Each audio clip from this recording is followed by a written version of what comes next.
Okay, nagbabalik po tayo ngayon dahil meron tayong technical adjustment. No? Okay na. So, sa pagkakataong ito mga kapatid, ating sasagutin, pastor kaya ito o bago lang nakawala? Eto, naghahamon ng debate. Mga CFD, labi na ikaw Darwin, itgano mga ugok mong tanan, anak mo siyawa. Itukod ba ni Kristo ang mga pari, nga mga bakla? Mga bakla nga mga pari. O, kung tarong kag utok, magkasabot yun ka ni anak. Igogol mo. Igogol mo. Igogol mo. Mga ugok. Oh, pastor ba ito mga kapatid? At isa daw umano sa katibayan na ang simbahang katoliko ay litatag ng ating Panginoon Kristo dahil itinatag ba daw umano ng ating Panginoon Kristo ang mga baklang pare. Una, ilang minuto lang kaya ito nagbasa ng Biblia at naging pastor, na kung pastor man talaga ito. At di yata nabasa ni Mr. James ang Hebrew chapter 8 verse 3 ng ating Panginoon Kristo ay pinunong pare at naghamon siya ng debate. Ang alam ko, taga Cagayan de Oro daw ito. O sige, taga Cagayan ba ito? Comment down below mga kapatid. At kung taga Cagayan ito, meron akong pupunta ako sa Cagayan ngayong June 8. Punta ako kay Father Ritikis dahil may 70 Adventist na naghahamon ng debate. Ipabot ninyo ni Mr. James na nagpakilalang pastor, kung maari magkita kami. So, ating tatalakayin ito, samahan ninyo.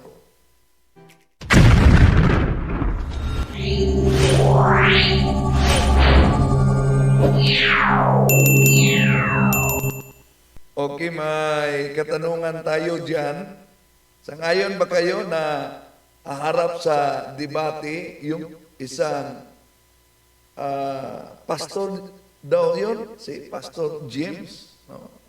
At may mga nagkomento na dito, acknowledge muna natin ang mga nag-comment. Ito ang kinikiliti ako ng pastor ito. So, walang kwentang kausap daw umano, sabi ni Tomasa Balisario. Ito din ang komento ni Gracia, si Danilo Bernijo. Mayong gabi, Bro Windel, God bless sa lahat, Katoliko o hindi Katoliko watcher from General Santos. Bastoy. Di lang natin ituloy, basta yun ang komento nila. Happy Father's Day, Bro Windel, and to all fathers present tonight. Happy Father's Day sa nagpakilalang pastor, Pastor James daw ito. Mga kapatid, sabi ni that mo deliver, di daw umano dapat patulan ito dahil walang makuha diyan sa magandang sagot. May kadebate na ba ito?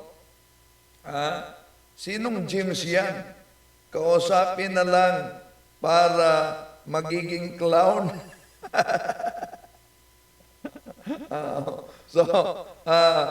Tinawagan siya, nag-live, tinawagan siya, di sumagot. Okay, so di na natin pa tatagalin pa mga kapatid. Kung bago lang kayo o sa ating mga suking taga-subaybay sa ating live streaming, inaniyahan natin, lalo na ang mga bago lang, huwag kalimutang pindutin ang like. Sa mga napadaan lang, huwag kalimutang mag-subscribe at pindutin ang bell button para updated kayo, mag-comment at i-share ninyo. At maaari kayo magkasuporta sa ating channel sa pamamagitan ng Super Chat sa YouTube o Super Thanks o membership mga kapatid. Grabe, kumukulo ang kanyang dugo kay kay Father Darwin Gitgano. Oh. At sabi niya, eto ating Cebuano ito, pero meron na siyang programa na sabi ni Crusader, mas okay daw kalaban mo sa debate. Mas exciting, oo nga, mas exciting. Di ba ang saya pag makaharap natin yung clown na pastor tulad nito? Mga CFD, labi na ikaw Darwin Gitgano, mga ugok mong tanan, anak mo siyawa. Itukod ba ni Kristo ang mga pari nga mga bakla? Mga bakla nga mga pari. O kung tarong kag utok, magkasabot yun ka ni ana. Igogol mo. Igogol mo. Igogol mo. Di po ba? Ang saya-saya, pag makaharap natin, unang pagkakataon siguro na may kaharap tayong clown na pastor. Di po ba? Okay. Si Kitcher, buti iwasan mo na lang yan, Bro Wendell, baka anong akala nyo? Clown lang yan, di mga gagat. Anong tingin nyo? Aso? So, kayo talaga, clown lang yan. Ito ang kanyang komento, mga kapatid. Pamati mo mga Katoliko, mga CFD, labi na ikaw Darwin Gitgano, mga ugok mong tanan, anak mo siyawa. Ayan. Makinig daw kayong mga Katoliko, lalo na mga CFD, at ikaw din, Darwin, sabi niya, mga bubo kayong lahat, mga anak kayo ng demonyo. Pamati magmaayam. Makinig daw umano kayo, mabuti. Dili mo magsigig pangangkon pinagarpar nga kamo ang pinakaunang relihiyon, kamo tinukod ni Kristo, kamo naghimo sa Biblia. Huwag kayong palaging mag-aangkin na tayo ang unang relihiyon, tayo ang tatag ng ating Panginoong Hesukristo. Kung talagang ang Katoliko ay hindi tatag, dapat ilatag ng clown na ito kung sino ang nagtatag ng simbahan Katoliko, kundi ang ating Panginoon Jesucristo. Ganyan pag magribat ka. Di pwede na magribat ka at ang gagawin mo lang ay parang magiging isang clown. Tulad, sandali muna kunin ko yung pagiging clown niya. Ito. So, ito kasi yung sabi niya, Mga CFD, labi na ikaw Darwin Gitgano, mga ugok mong tanan, anak mo siyawa. Itukod ba ni Kristo ang mga pari nga mga bakla? Mga bakla nga mga pari. O kung tarong kag utok, magkasabot yun ka ni ana. Igogol mo. Igogol mo. Igogol mo.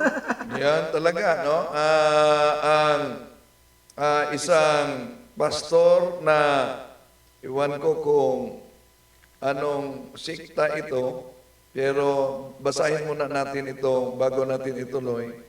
Ang mga komento, lalo na ni Guillermo Maraha Sr., wala pong makikinabang ang mga makikinig dahil parihong nasa maling panig ang inyong ikinatutuwiran. Puro patot sa dahan lang ang mangyari. Una, may personal grudge na kayo. Sabi ni, saan kaya kaanib ito? Kay Eliseo Soriano, ito si Gallardo Marahas o sa Iglesia de Manalo. Ang dami talagang mga siktang nagsasulputan ngayon. Ito talaga Gallardo Marahas, kung ang simbahang Katoliko ay iglesyang tatag ng tao tulad sa mga siktang inaniba ninyo, edi dapat ituro ng mga pastor ninyo sino ang nagtatag sa simbahang Katoliko kung hindi ang ating Panginoon Kristo. Dahil, halimbawa, itong pastor na ito, gawa-gawa lang umano. Mati mo mga Katoliko, Yung mga CFD, labi na ikaw Darwin Itgano, mga ugok mong tanan, anak mo siyawa. Yun, dahil walang mabasa sa Bible na Catholic talaga, Catholic Church. Isa yan sa kanyang tinatalakay. Pero alam ba nila, dahil gusto nila letra por letra, kung gamitin natin ang Protestant na Paraphrase Bible sa Richard Baxter, ito ang mabasa natin. Baka di nila alam ito, mga kapatid. Romans chapter 11 verse 12. If the Gentiles have been so great gainers by occasion of the sin and fall of the Jews, how much more when they shall become Christians? Well, they add to the glory and greatness of the Catholic Christian Church. O di po ba gusto nila letra por letra? Pero ayon sa pastor na ito, pag makipagdebate umano at tatanggapin ang debate, dapat daw umano na sa debate, King James Version, ang gusto niyang paksa, kaugnay sa Biblia. Kung King James Version, lalo nang mahihirapan ka dyan. Bakit? Ang salitang Bible sa King James Version, mabasa ba yan sa loob ng Biblia? At sabi niya, dapat Biblia lang at wala ng referensya. Well, pagbigyan natin, Biblia lang, walang referensya. Pero tanong, kung King James Version ang batayan, isa sa mga ngamuti talaga sa pagsagot, isa ay saan mabasa na inutos ng ating Panginoon Kristo na King James Version ang pwedeng gamitin. Sabi ni Gallardo Maraha Senior, magbasa po kayo ng libro ng inyong likuran upang matiyak niyo ang pinagmulan ng Katoliko at Protestante. Itiyak na tiyak talaga namin ang pinagmulan ng Simbahang Katoliko. Ang daming mga libro, tama. Pagbigyan kita, Glorial Encyclopedia, nasa likuran ko. Kahit di na natin buklatin pa. Glorial Encyclopedia, Volume 5, page 106. Catholic Church, Greek Catholicos Universal. Term generally applied to the Divine Society founded by Jesus Christ and endowed by the outpouring of the Holy Ghost on the day of Pentecost. Hence often called Roman Catholics. The New Book of Knowledge, Encyclopedia, Volume 16, page 287. The history of the Roman Catholic Church began in Anape, Rome in Jerusalem almost 2,000 years ago. This church was founded by Jesus Christ. World History by Gregorio Saidi, Philippine edition, page 123. The greatest legacy of Spain to the Filipino people is Christianity, especially the Roman Catholic religion. This religion was Asian in origin, being founded by Jesus Christ in Palestine. Nasa mga aklat yan. At lahat ng mga sikta, kahit na yung mga inaniba ninyo, rehistrado yan sa Securities and Exchange Commission. Bakit? Dahil, anong requirements? Isa sa mga requirements, pag magrehistro ka ng siktang tatag lamang ng tao, mula pa sa panahon ng mga Espanyol, nakasulat yan sa Artículos de Incorporación para Pol 4, Cuelos Fundadores de esta Asociación, that the founders of this organization, yun lalagda ang mga nagtatag sa sikta. Kaya ang daming mga siktang itinatag ngayon na tatag lamang ng tao. Pero, kung tingnan natin ang mabasa sa aklat na tinatawag na Partnership and Private Corporation by Hector S. De Leon, page 567, the Roman Catholic Church is not registered, not like other religious churches in the Philippines, because it has been recognized as juridical person since time immemorial. Balikan muna natin ang komento ni, dahil pinagbigyan na natin. Sino ba ang sumulat? Si Kristo ba? Sino po author? Christ said, "You will build my church, not Catholic Church." Yan ang sabi niya. Well, pagbigyan natin sa protestante na salin, ang iglesyang itinatag ng ating Panginoon Kristo, malinaw. Christian, Catholic Christian Church. Kaya kung anumang sekta ang inaniban mo, sigurado nasa iglesyang tatag ka lang ng tao. Okay, tuloy natin itong nagpakilalang pastor na James daw. Pamati magmaayong. Makinig daw kayo, mga Katoliko. Kung pinagarpar nga, kamo ang pinakaunang relihiyon, kamo tinukod ni Kristo, kamo naghimas Biblia, nga no? Kung ang simbahang Katoliko hindi tatag ng ating Panginoon Kristo, dapat ilatag nitong mga ministro at mga pastor na ito, sino ang nagtatag sa simbahang Katoliko kung di si Kristo? Ganun lang. Halimbawa, kahit nasa kasaysayan, kahit pa sa Webster's Dictionary, nasa likuran natin, page 544, ang mabasa diyan, Peter, masculine proper name Simon Peter, fisherman of Galilee, one of the 12 apostles, and the first pope of the Roman Catholic Church. Ngayon, kung sasabihin nitong mga sulpot na sekta na ang Katoliko ay hindi tatag ng ating Panginoon Kristo, dapat ilatag nila sino ang founder ng simbahang Katoliko. Kung sasabihin nila, hindi si Pedro ang unang papa, dapat ilatag nila sino ang unang papa, kundi si San Pedro. Sa original Greek Bible, wala bang Catholic? Original Greek Bible. Hebreo, baka di nila alam yan. Himienon Ecclesia Catholis, tis Judaias kay Galalias kay Samarias, erinin ikinin oy modomini.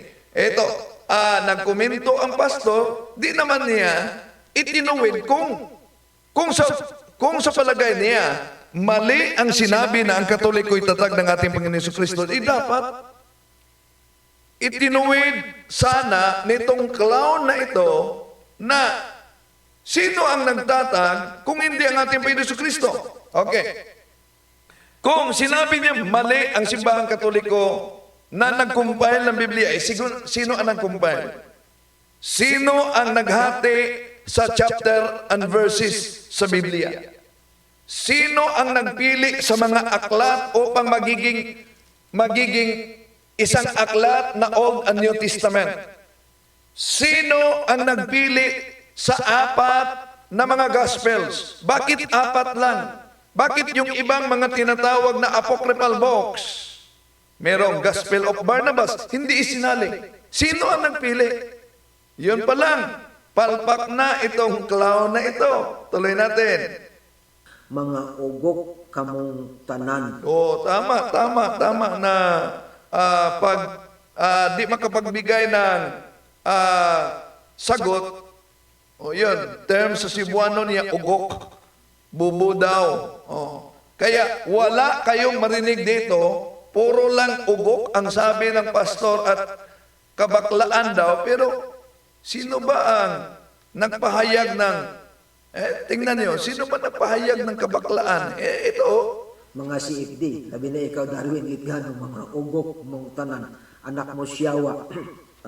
Itukod ba ni Kristo ang mga pari, nga mga bakla? Mga bakla nga mga pari. Kung tarong kag utok, magkasabot yun ka ni anak. Igogol mo. Igogol mo. Igogol mo. Mga ugok. Kung merong mang miyembro itong pastor na ito, sigurado kung tuwa ang mga natangay niyang miyembro na nanood nitong parang clown na pastor. Yeah? Oh. So, ituloy natin siya mga kapatid. Mga ugok ka mo. Tanawa rin ganit na ninyo. Gitukod ba ni Kristo ang mga Maraming salamat sa suporta ni kapatid na Neil Ryan. Okay, tuloy tayo. pari nga mga bakla?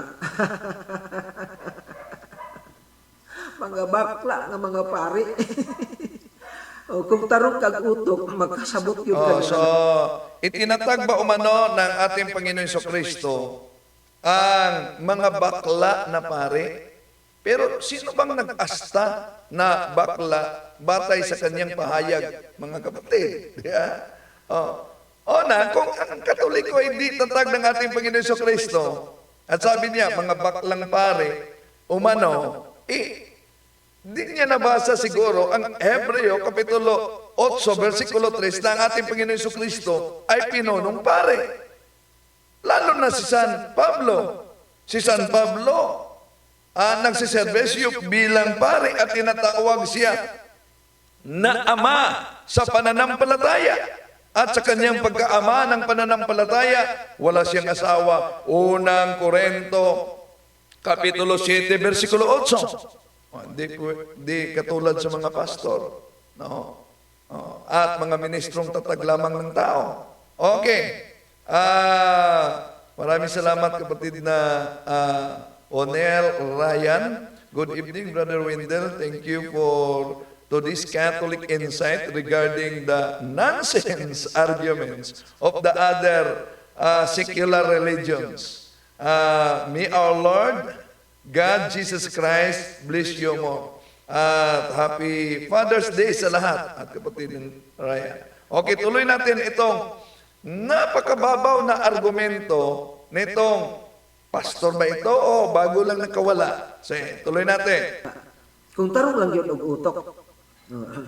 Naalang kay utok ka gamay, makasabot yun. Kung meron ka lang maliit na utak daw, maunawaan mo na. Pero kung i-analisa ninyo yung pahayag niya against sa simbahang Katoliko, wala namang kung si Brad Sopa sa Cebuano, bisan na hangin nga gamay, wa makatandok, ay puro lang ugo, bakla, demonyo.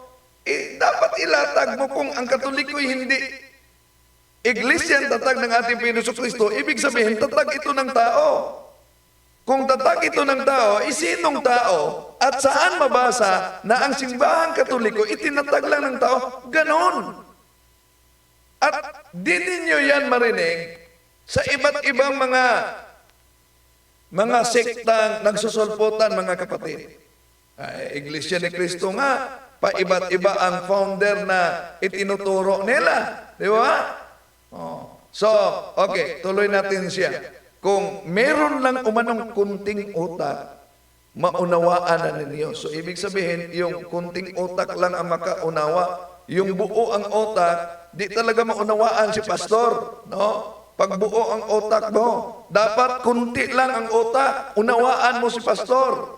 Nga dili gyud si Kristo ang nagtukod sa Katoliko. Una, wala gisulti sa Biblia.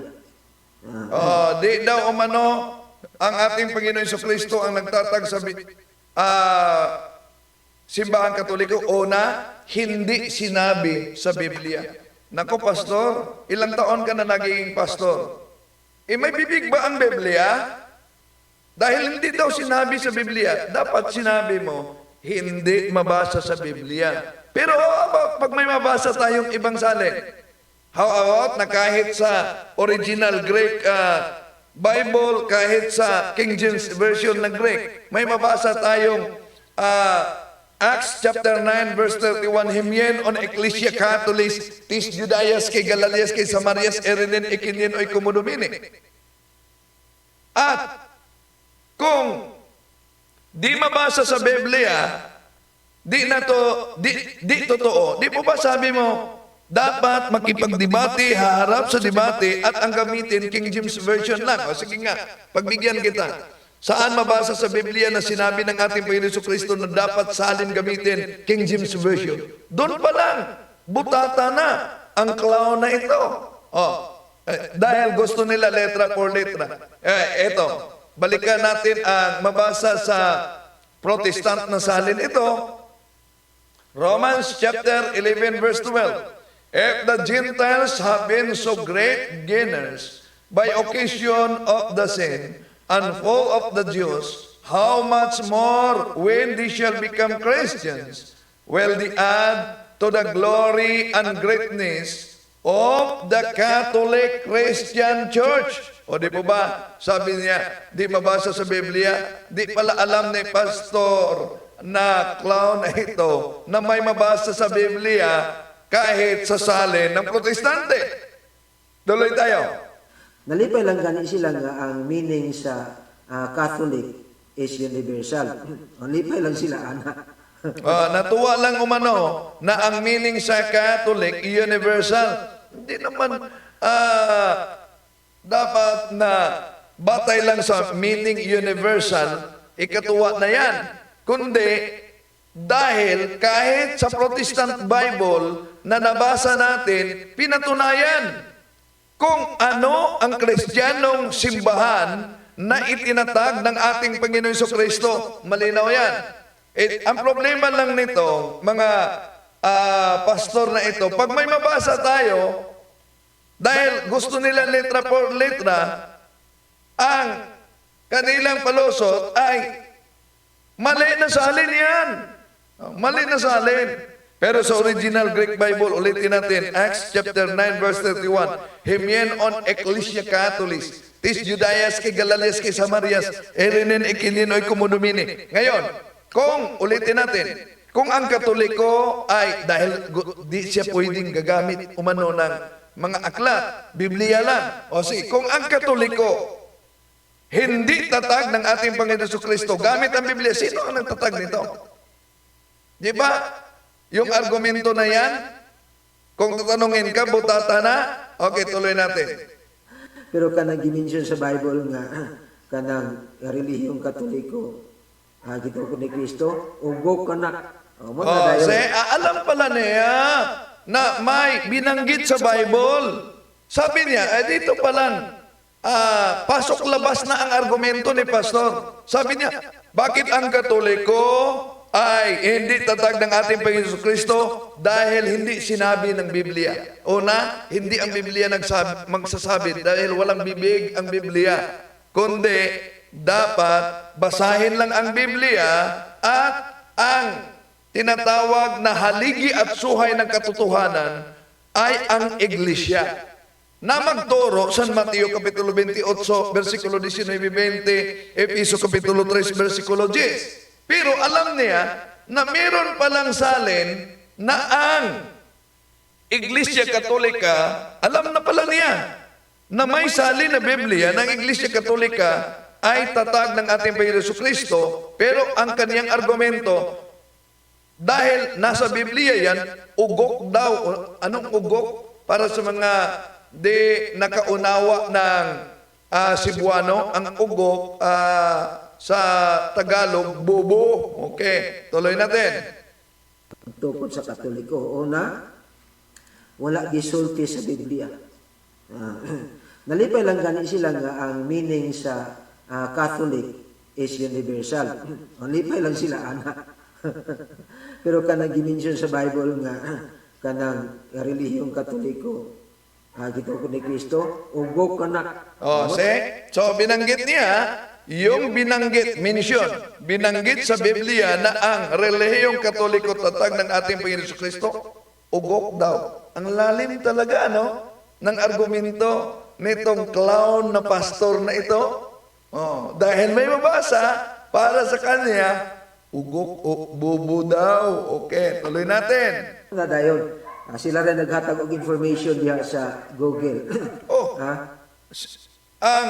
Ang simbahang Katoliko lang daw nagbigay ng information sa Google, sabi niya. Di po ba ang layo? Bible ang sinabi mo na yung binanggit sa Bible na ang reliyong Katoliko ay tatag, bakit pumunta ka sa Google? Ito, balikan natin ha. Gitukod ba ni Kristo ang mga pari, nga mga bakla? Mga bakla nga mga pari. O, kung tarong kag utok, magkasabot yun ka ni ana. Kung tarong lang yun og utok. Naalang kay utok kag gamay, makasabot yun ka nga dili yun si Kristo ang nagtukod sa Katoliko. Una, wala gisulti. Okay, babasahin muna natin. Yes, tama. Si Ging Kicker family. Ad hominem is not illogical answer, Brother Wendell. Alam ng lahat ng matino yan. Mga salitang ugok, bakla, ay hindi dapat manggagaling sa isang mangangaral, pangkaligtasan. Kaya nga, nagtaka ko, pastor ba nga ito? O, bago lang So, pero, puti din na harapin natin, harap tayo ng clown. Si makipag-debate ka na lang, Pastor, kay Bro Wendell, o much more, kay Father Darwin, para sa tanan, sa imong nakasulti, mga critics, nimo matubang. Masa, ba, Lisario, sabi na Bro Wendell, so yun naman no. Okay, tuloy natin si Mr. James. Biblia. Nalipay lang gani sila nga ang meaning sa Catholic is universal. Nalipay lang sila ana. Pero kanang gimension sa Bible nga kanang relihiyong Katoliko. Di ba? Yung sinabi niya, yung binanggit sa Bible na ang relihiyong Katoliko Gitukod ni Kristo ay tatag ng ating Panginoon Kristo. Ang sabi niya, ugok. Mga dayon. Sila rin naghatag og information diha sa Google. Bakit dumating siya sa Google daw? Bible ang binanggit niya. Nawala na yata sa direksyon si pastor. Alam pala niya may salin, pero pumunta sa Google daw. Sila ra. Munang si Darwin, ingon dahil nga, pag kinahanglan kag kamaturan, i-Google mo. Ayan, tuwang-tuwa talaga siya dito. I-Google mo. I-Google mo. Mga ugok. Ang saya talaga niya, no? Napaka-clown talaga si Mr. James dito. So, ang kaniyang argumento, tama. Puro ad hominem lang. Di niya giniba ang argumento na nakasulat sa Biblia na binasa natin dahil naghanap sila ng letra por letra. Ang kaniya ad hominem lang, ugok, bubo. At nawala na siya sa direksyon, Biblia binanggit niya, pagkatapos punta siya sa Google. Okay, tuloy natin. Ang gihimo ni Jerome, translation, Ginoo ko ninyo. Dili Bible ang gihimo. Labaw pamulugar sa Ginoo. Ang ginawa ni Jerome, translation, hindi Bible. Tama naman na si San Jerome nag-translate sa Bible. At ang pag-translate sa Bible ay kabahagi yan sa compilation ng Biblia na pinag-aari ng Simbahan Katoliko. Halimbawa, sino kabahagi sa compilation ng Biblia? Mula sa Genesis hanggang Revelation, sino ang naghati sa chapters and verses sa Bible? Di po ba sila si Cardinal Hugo de Santo Caro? Ngayon, kung tinutulan ninyo ang authority ng Simbahan Katoliko, bakit ang chapters and verses ng King James Version Bible kaparehong-kapareho sa chapters and verses kung saan nakalagay sa Bible na Katoliko? O di po ba nangungopya? Nangungopya na, alam naman natin na kahit ang King James Version, Opisyal yan na Bible. Opisyal yan na Bible ng Anglican Church. Ibig sabihin, hindi lahat ng mga protestante na sulpot ang may-ari niyan. Nakibasa lang. Bumili lang, nakibasa. Okay, tuloy natin. Labaw pa mo sa Ginoo kay kamoy naghimo sa Bible. Sige. Kamong mga ugok tanan. Ikaw Darwin Gitgano o ikaw kamong mga CFDs tibuok Pilipinas. Tubagan ninyo akong pangutana. No, sige, sige. Kayong mga ugok daw umano, mga bobo, mga ad hominem talaga ito si clown na ito. At sabi niya, sagutin ninyo ang aking mga katanungan. Tinawagan ka para mag-sit talaga, lalo na sa live. Tinawagan siya ni Bro Aljan. Ito, mga kapatid, di sinagot. Ito, tinawagan ni Bro Aljan.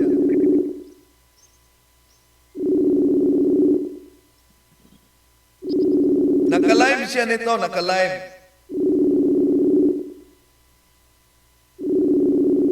Sana sagutin ni Pastor James na tanong.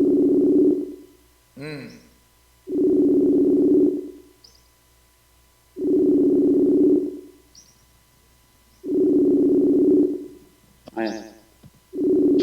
Susubukan natin mga ka-721 kung sasagutin ni Pastor James na sinabihan tayong bukok, no? Sinabihan tayong walang alam. Kaya sana sagutin niya.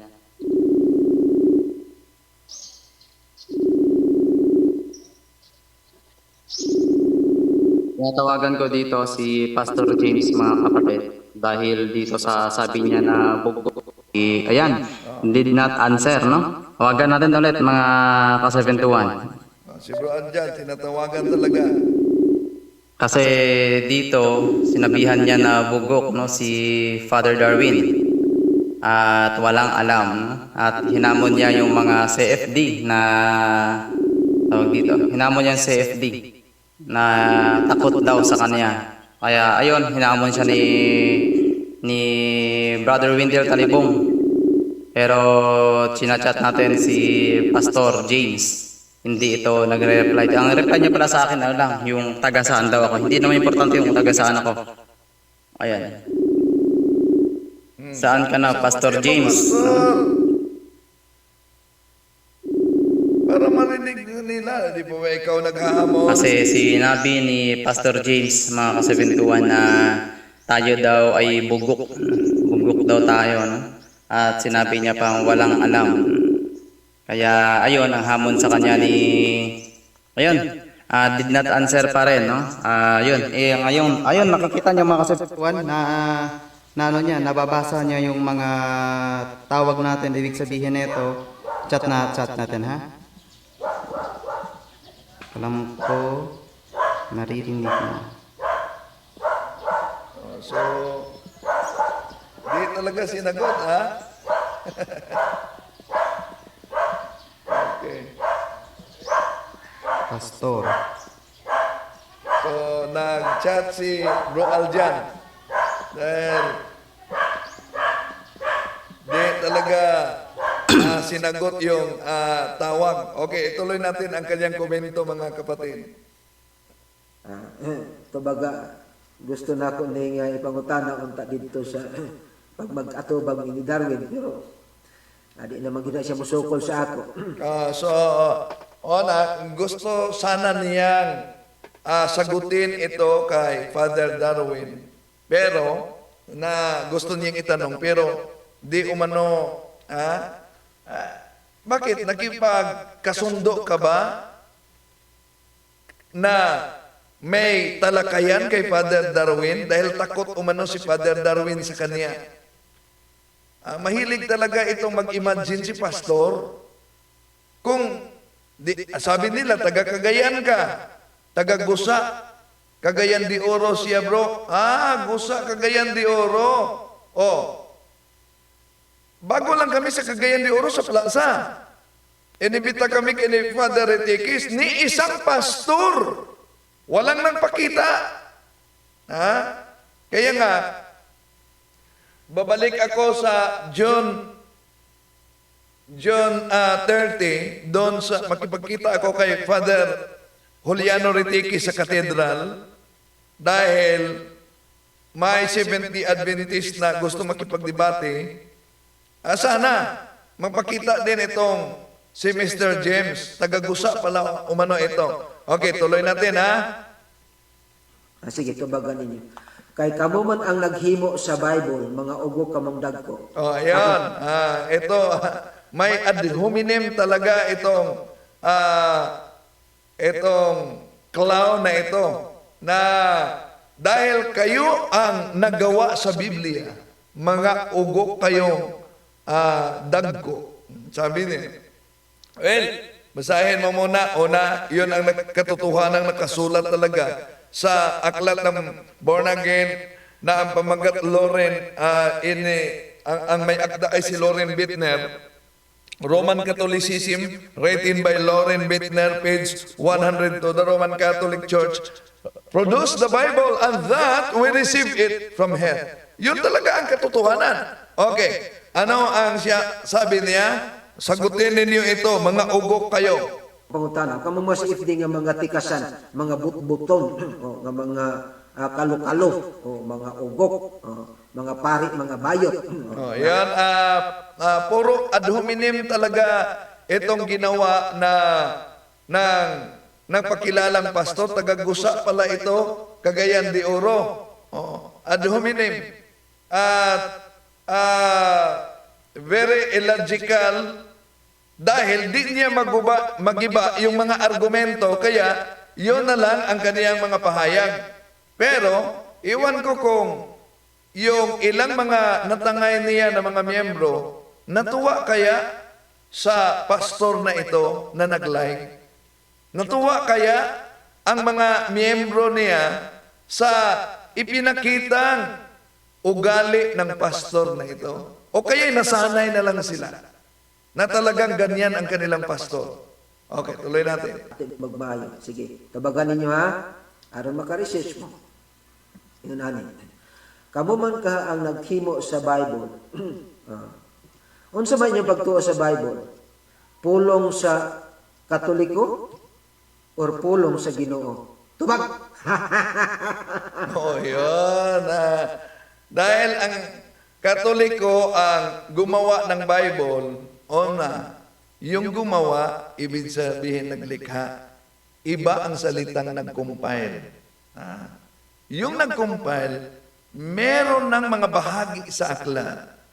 Ang ginawa ng simbahang Katoliko, pinili ng simbahang Katoliko anong mga aklat sa Old Testament and New Testament at nagiging isang aklat bago na-translate, bago hinati-hati sa chapter and verses. Ang tanong niya, ano daw ang Bible?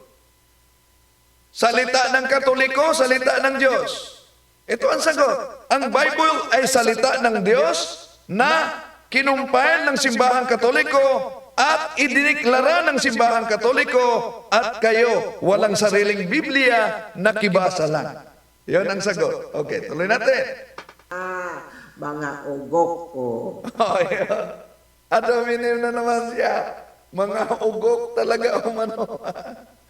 Okay, tuloy tayo. Mag-personal naman dayon mo. Ayan.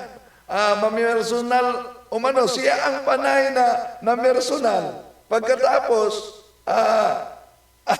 ang Katoliko, ang sinabi niya na personal daw.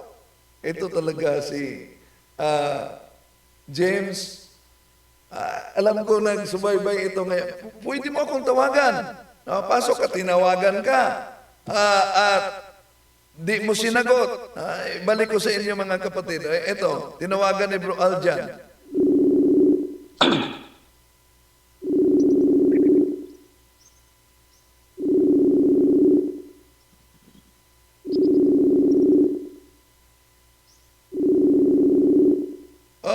Sagutin mo, Pastor. Sana sagutin ni Pastor James na tanong. Ayaw magpa-personal. Ha?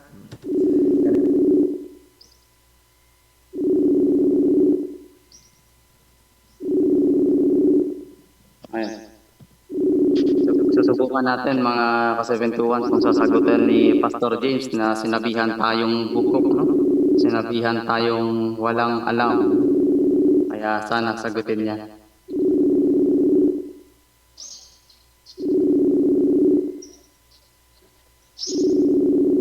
Tawagan ko dito si Pastor James mga kapatid dahil dito sa sabi niya na bukok.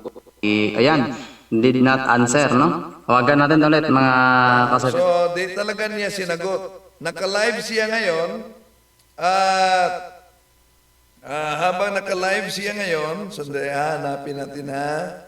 Papasukin natin ang kanyang live. Okay. Okay, pasukin natin yung live niya. Tignan natin. Oh, ito. Oh, merong 10 na yun. No. Nagdaruagan mo. Naghahamon ka. Tinagapagapon mo. Tumakbo ka.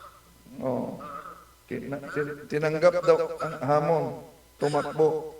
Ang sabi ko, Sige. Tingnan natin. Subukan natin kung pwede bang matawagan. Aba, di pwede matawagan itong pastor na to. tututulan ko.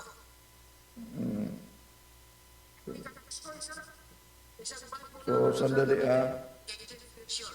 isang Bible lang. Walang kundigo. Walang kundigo. Hanapin mo ako. Tingnan natin kung sino talagang may alam sa Biblia. Eto, nag-live pala siya. Pero, bakit di mo sinagot? Ano na naman? Habang nag-live ka, tinawagan ka.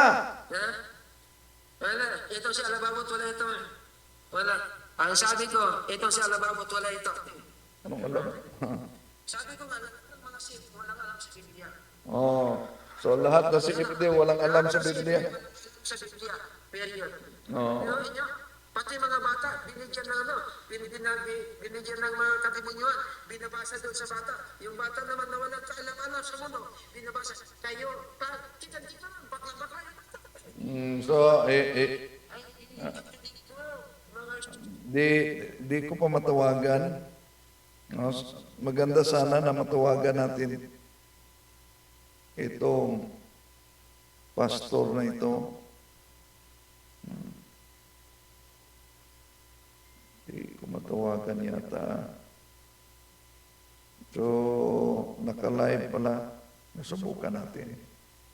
Okay.